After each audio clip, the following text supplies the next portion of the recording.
Hello my beloved friends, good day.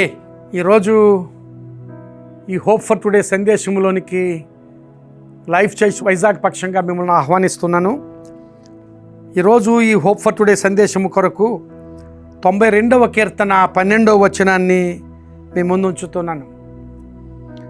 నీతిమంతులు ఖర్జూర వృక్షము వలె మొవ్వు వేయుదురు, లెబానోను మీది దేవదారు వృక్షము వలె వారు ఎదుగుదురు.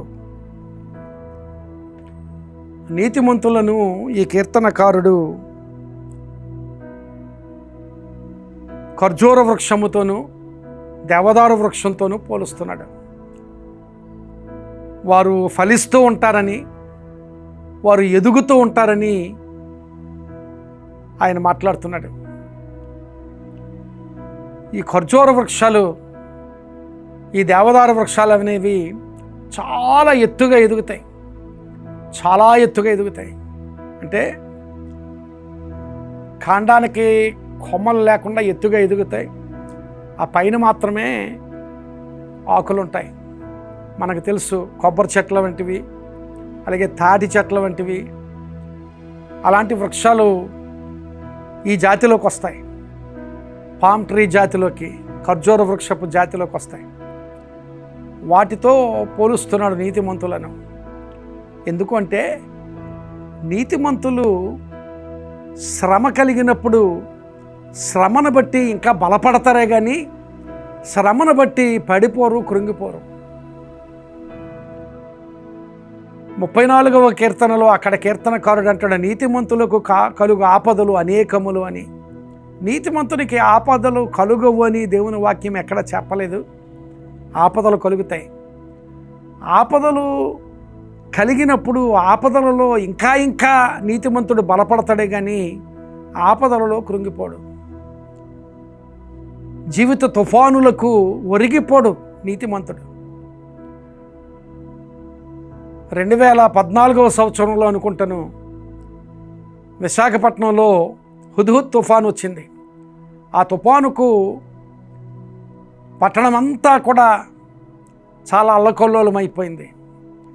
ఆ తుఫాను సంభవిస్తున్న సమయంలో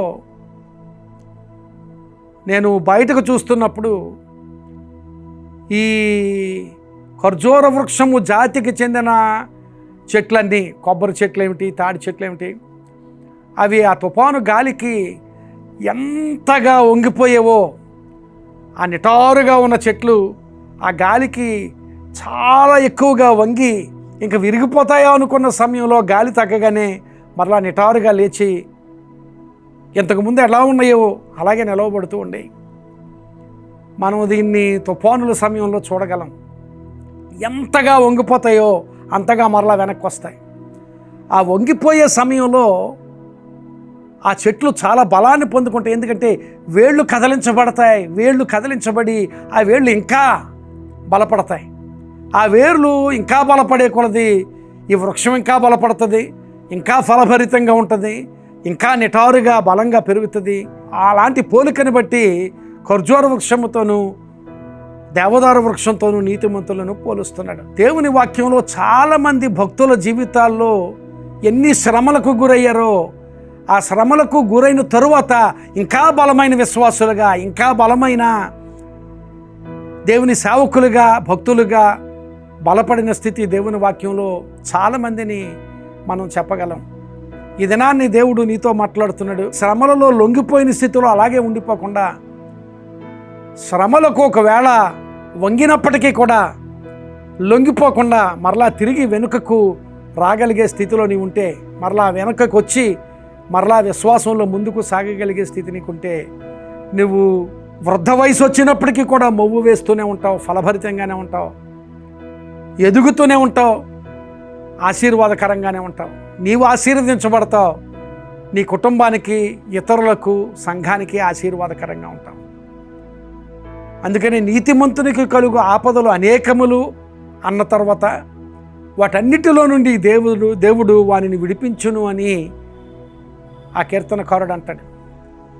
ఈరోజు ఈ మాటలు వింటున్న నీవు ఖర్జూర వృక్షము వలె నీ జీవితం ఉందా? లేక ఆపదలో, శ్రమలో, శోధనలో పడిపోయి తిరిగి లేవలేకపోతున్నావా? ఖర్జూర వృక్షానికి ఉన్న ఒక గొప్ప లక్షణం ఏమిటంటే ఎంత వంగినా తిరిగి లేచిపోతుంది, ఎంత తుఫానుకు గురైనా తిరిగి మరలా నిటారుగా లేచి నిలబడుతుంది. ఈ దినాన్ని అలాంటి విశ్వాస అనుభవం నీకుందా? దేవుడు మాట్లాడుతున్నాడు, అలాంటి విశ్వాస అనుభవంలో నీవు నీ జీవితాన్ని నిలవబెడితే ఎంత వంగిపోయినా ఎంత తుఫాను వచ్చినా మరలా తిరిగి విశ్వాసంలో నేను నిలబడతాను ప్రభువా, ఎందుకంటే నీవు సర్వశక్తిమంతుడవు. ఎలాంటి తుఫానులో నా జీవితం కొట్టిమిట్లాడుతున్నా మరలా తిరిగి నన్ను లేపి నిలవబెట్టగలిగిన శక్తిమంతుడమైన దేవుడవని దేవుని పట్ల నిరీక్షణ కలిగి విశ్వాసంతో దేవుని వైపు చూస్తూ ముందుకు సాగితే దేవుడు నీ జీవితాన్ని నిరంతరము మొవ్వువేయు జీవితంగా, ఆ మొవ్వు వేసే స్థితిలో నీవు ఆశీర్వాదకరంగా ఉంటావు, నీ కుటుంబానికి నీవు ఆశీర్వాదకరంగా ఉంటావు, నీ సంఘానికి నీవు ఆశీర్వాదకరంగా ఉంటావు, చుట్టూ ఉన్న సమాజానికి ఆశీర్వాదకరంగా ఉంటావు, తద్వారా దేవుని నామాన్ని మహింపరుస్తావు. అలాంటి స్థితి దేవుడు నీకు కలుగు చేయగలిగేటట్లుగా ప్రార్థనలో నీ జీవితాన్ని దేవునికి అప్పగించు. జీవిత తుఫానుకు లొంగిపోకుండా ఉండగలిగే ఆత్మీయ స్థైర్యాన్ని, అలాంటి నిలవగలిగే స్థితిని నాకు దయచే ప్రభు అని ప్రార్థన చేయి. దేవుడు తప్పక ఖర్జూరపు చెట్టు స్థితిని, అలాగే దేవదారు వృక్షపు స్థితిని దేవుడు నీకు ఇస్తాడు. అట్టి ఆశీర్వాద స్థితితో దేవుడు నిన్ను నీ కుటుంబాన్ని నింపునుగాక. ఆమేన్. ప్రార్థన చేసుకుందాం. కృపగల మా ప్రభువా, నిజమే ప్రభువా, మేము ఖర్జూర వృక్షము వలె, దేవదారు వృక్షము వలె ప్రభువా వంగినప్పటికీ తిరిగి నిటారుగా లేచి నిలవగలిగేటట్లుగా, శ్రమలో కృంగిపోకుండా, ఒకవేళ శ్రమ కలిగినప్పటికీ మరలా విశ్వాసంతో నిలవగలిగేటట్లుగా నీ కృప మాకు దయచేయమని ప్రార్థన చేస్తున్నాం. అట్టి ఆశీర్వాదంతో ఈ మాటలు విన్న వారిని అందరినీ దీవించమని ప్రార్థన చేస్తూ, వారి అవసరతల్లోనూ వారి సమస్యల్లోనూ మీ సహాయం దయచేయమని, వారి కుటుంబాల్లో ఆశీర్వాదం దయచేయమని యేసు నామమున అడుగుచున్నాం తండ్రి. Amen. God bless you my friends.